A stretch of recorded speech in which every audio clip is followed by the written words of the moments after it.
નમસ્કાર દર્શક મિત્રો, સ્વાગત છે આપ સર્વેનું જીટીપીએલ જુનાગઢ ન્યૂઝમાં આ સપ્તાહના અને નવેમ્બર મહિનાના છેલ્લા સમાચારમાં. જોઈએ આજના મુખ્ય સમાચાર.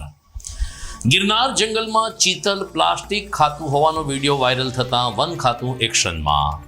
ગિરનાર નહીં પરંતુ દાતાર પર્વત પાસેના રહેણાંક વિસ્તારની ઘટના હોવાનું જણાવતા નાયબ વન સંરક્ષક અક્ષય જોશી.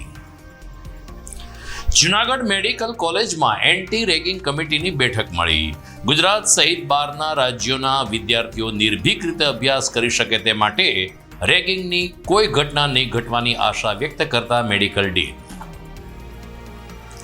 સામાજિક સમરસતા અંગે વિહિપના કેન્દ્રીય સંગઠન સહમંત્રી વિનાયક દેશપાંડેએ અક્ષર મંદિર ખાતે પ્રબુદ્ધ નાગરિકો સાથે કરી વિચાર ગોષ્ઠી. અને સ્પેશિયલ ખેલ મહાકુંભ અંતર્ગત મૂક બધિર અને દિવ્યાંગ બાળકોએ વિવિધ રમત કૌશલ્ય પ્રદર્શિત કરીને હમ હોંગે કામયાબનો નારો ગુંજતો કર્યો. તો મિત્રો, આ સમાચાર વિગતવાર જોઈએ તે પહેલા લઈએ એક બ્રેક.